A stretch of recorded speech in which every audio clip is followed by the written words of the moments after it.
दो तीन बिंदुओं पे बात करूँगा कि डेट को लेके आपको क्या करना है, आगे निर्णय क्या लेने हैं। ठीक है, तो सबसे पहला पॉइंट आप ये ध्यान रखना, आप परीक्षा की यही तिथि मान के चलें।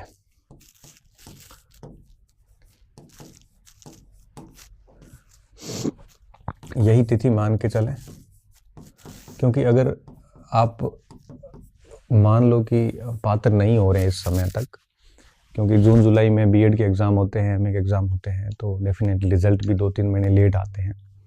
और मैं अगर आपको ये कहूँ कि नहीं एग्ज़ाम आगे बढ़ जाएंगे ये वो, तब भी स्थितियाँ ये होगी कि आप हर दिन उस डाउट में रहेंगे कि परीक्षा टाइम पे हो गई तो मैं पात्र नहीं होऊंगा, तो मैं पात्र नहीं होऊंगा। हर समय डर तो रहेगा और उस डर में आप पढ़ नहीं पाओगे।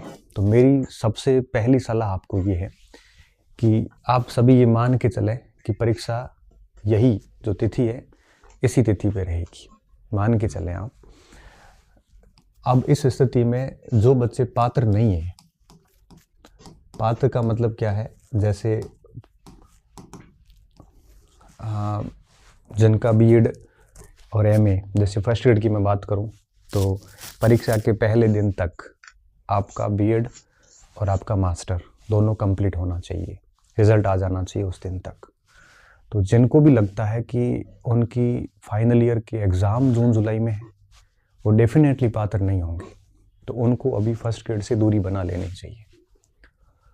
उनके पास में कोई दूसरा विकल्प है, जैसे देखो सेकंड ग्रेड तो 8-9 महीने में इतना हो नहीं पाता, हालांकि भाषा के बच्चे तो कर लेते हैं और सामाजिक में दिक्कत आती है, तो उनके पास अगर दूसरा कोई ऑप्शन है तो उसे आजमाना चाहिए। दूसरा, जो बच्चे पात्र हैं, जो पात्र नहीं है वह अन्य विकल्प आजमाएं।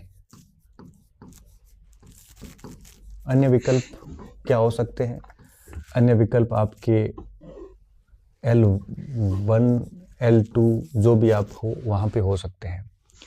वरिष्ठ अध्यापक भी आपके पास में विकल्प है। अगर आपका बीएड वरिष्ठ अध्यापक तक भी आपको लगता है नहीं हो पाएगा, तो आप वरिष्ठ अध्यापक से भी आप दूर हो सकते हैं, क्योंकि आगामी जो वैकेंसीज है, चूँकि ये भर्तियाँ काफ़ी छोटी आई हुई और ऐसी स्थिति में वापस उनको एक ढंग की वैकेंसीज 2026 के लास्ट में करनी पड़ेगी।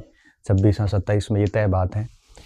तो आप है वो अगले में अच्छे चांस ले सकते हैं। इस बार आपको कोई दूसरा विकल्प आप अपना के अपनी सर्विस को सुनिश्चित करना चाहिए। अगर आप कहोगे कि सर मैं 1 साल से फर्स्ट ग्रेड की तैयारी कर रहा हूँ और अब मैं पात्र नहीं हो रहा हूँ, तो समझदारी ये है कि अगर आप तैयारी कर रहे हैं और अगर आपको लगता है कि 2 साल में और भी कर सकता हूँ, मुझे फ़र्क नहीं पड़ता और मैं करूँगा तो